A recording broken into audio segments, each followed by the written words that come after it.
ఎందుకు ఇలా జరుగుతుందంటే ఇప్పుడు ప్రతి రాష్ట్రంలో ఒక్కో రాష్ట్రంలో ఎన్నిక జరుగుతుంటే ఈ తప్పు మరో చోట జరగకూడదని ఆలోచిస్తారు అధినాయకత్వం. రాహుల్ గాంధీ ఎంతసేపు ఓట్ చోరీ అంటున్నారు, లేకపోతే ఎస్ ఆయన ఒక మన రెవల్యూషన్ తీసుకురావాలనో లేకపోతే రిఫార్మ్ తీసుకురావాలనో దేశ రాజకీయాల్లోనో ఆలోచిస్తున్నారు, కరెక్టే. కానీ అధికారంలోకి రావడానికి ఎందుకు ఫెయిల్ అవుతున్నారు? ఇంకో విషయం లేదు, ఇంకో లెట్ మీ కంప్లీట్. అభ్యర్థుల్ని నిలబెట్టడంలో కానీ లేకపోతే సమీకరణాలు చేసేటప్పుడు కానీ ఏ మీటింగ్లో కూడా బీహార్లో రాహుల్ గాంధీ పాల్గొన్నది లేదు. ఓన్లీ సీమాంచల్లో మట్టుకి అక్కడ ఈ యాదవ్ అలాగే ముస్లిం ఓట్ కాంబినేషన్ ఏదైతే ఉంటుందో అది సక్సెస్ అవుతుందని అక్కడ మాత్రమే పర్యటించారు, కానీ మిగతా ప్రాంతాన్ని అసలు పట్టించుకోలేదు. ఎక్కడో కొలంబియాలో ఉన్నారు అనేది చాలామంది విశ్లేషకులు కూడా విమర్శిస్తున్నమాట.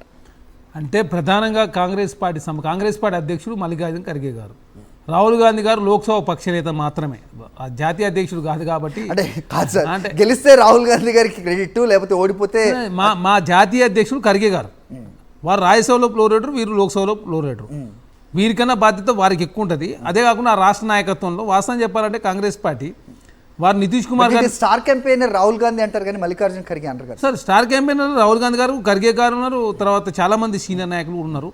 అదే కాక ప్రధానంగా ఏంటంటే నరేంద్ర మోడీ గారి నాయకత్వంలో భారతీయ జనతా పార్టీ ఏ రాష్ట్రంలో అధికారంలో పోతూ ఉన్నారు. తెలంగాణ రాష్ట్రంకి వచ్చినప్పుడు నరేంద్ర మోడీ గారు దేశంలో రాహుల్ గాంధీ గారు అయినప్పుడు నరేంద్ర మోడీ గారు నెగ్గుతూ ఉన్నారు. అంటే నా వ్యక్తిగతంగా నరేంద్ర మోడీ గారు రేవంత్ రెడ్డి అంటే తెలంగాణ రాష్ట్రం రేవంత్ రెడ్డి గారు నెగ్గారు. కర్ణాటకలో నరేంద్ర మోడీ గారు సిద్ధరామయ్య గారు అంటే సిద్ధరామయ్య గారు నెగ్గిన పరిస్థితి. అంటే లోకల్ నాయకత్వంతో నరేంద్ర మోడీ గారు పోటీ పడ్డప్పుడు మాత్రం నరేంద్ర మోడీ గారు ఓడిపోతూ ఉన్నారు. రాహుల్ గాంధీ గారితో పోటీ పడినప్పుడు నరేంద్ర మోడీ గారు ప్రాపగండ క్రియేట్ చేసిన రకరకాల ఫ్యాక్టర్ తోటి నరేంద్ర మోడీ గారు వారు మాత్రం సక్సెస్ఫుల్గా సోషల్ మీడియానా లేకపోతే మీడియానా ఆర్ఎస్ఎస్ఆ ఎందుకంటే ఇప్పటికీ కూడా 11 సంవత్సరాల నుంచి వారు ప్రధానమంత్రి ఉన్నారు. ఇందిరాగాంధీ గారు రికార్డు కూడా క్రాస్ చేశారు. వారు డైరెక్ట్ ముఖ్యమంత్రి గుజరాత్, డైరెక్ట్ ప్రధానమంత్రి భారతదేశం. 11 సార్లు అక్కడ 11 సంవత్సరాలు, ఇక్కడ 11 సార్లు, 3 సార్లు అక్కడ 3 సార్లు ఇక్కడ. అంటే అయినా కూడా వారి పాపులారిటీ తగ్గింది 4% మాత్రమే. ఎన్డీఏ పాపులారిటీ తగ్గుతున్నప్పటికీ నరేంద్ర మోడీ గారి పాపులారిటీ మాత్రం చాలా తక్కువ స్థాయిలో మాత్రమే తగ్గుతూ ఉంది. కాబట్టి అది నిలుపుకునే దానిలో నరేంద్ర మోడీ గారు ఎప్పటికప్పుడు సమయత్మవుడు, అంటే పరిస్థితుల ఆధారంగా మారిపోడు, అవన్నీ కూడా భారతీయ జనతా పార్టీ అనునిత్యం ప్రయత్నం చేస్తుంది. అదే కాకుండా భారతీయ జనతా పార్టీ ఏంటంటే డెవలప్మెంట్ ఓరియంటెడ్, ఎక్కడ కూడా ఎలక్షన్ పోతలేదు. ఒక్కొక్క రాష్ట్రంలో ఒక్కొక్క వ్యూహంతో. చూడండి, ఢిల్లీలో ఎలక్షన్ ఖచ్చితంగా గెలవాలి. ఢిల్లీలో గెలవాలంటే ఏం చేయాలి?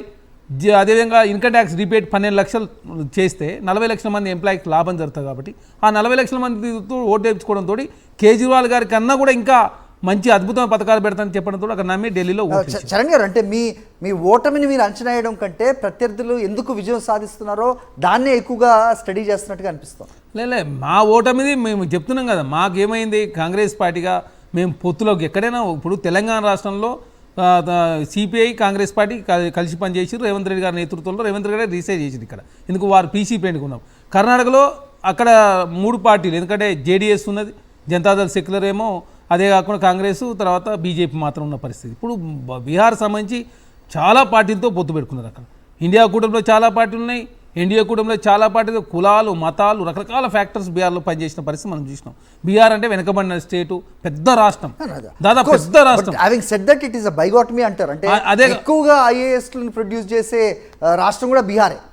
సేమ్ టైం మీరు ఇంతకుముందు చెప్పినట్టుగా కనీసం అంటే పర్ డే ఇన్కమ్ 100 రూపాయలు కూడా లేని సిచ్యువేషన్ కూడా మన బీహార్లో కనిపిస్తూ ఉంటుంది.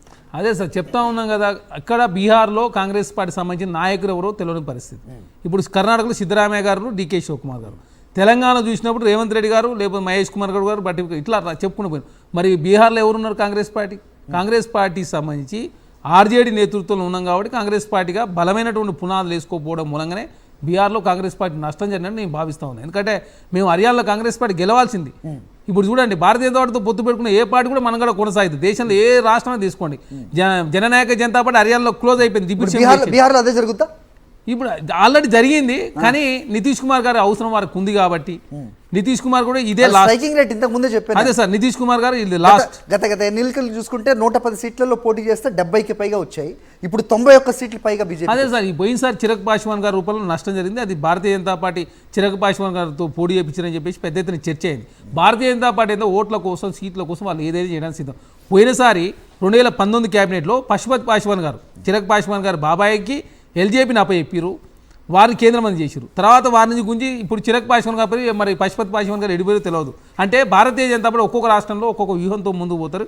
వాళ్ళ అవసరాల కోసం ఏ పార్టీనైనా తింటానికి రెడీ ఉంటారు, కలిసినానికి రెడీగా ఉంటారు, ఏది చేసినా రెడీ ఉంటారు కాబట్టి భారతీయ జనతా పార్టీ సక్సెస్ఫుల్గా ముందుకు పోతూ కనపడతా ఉంది. రైట్. బీజేపీ సీనియర్ నాయకులు రఘురామ్ గారు మనకి ఢిల్లీ నుంచి అందుబాటులో ఉన్నారు, మాట్లాడదాం. రఘురామ్ గారు,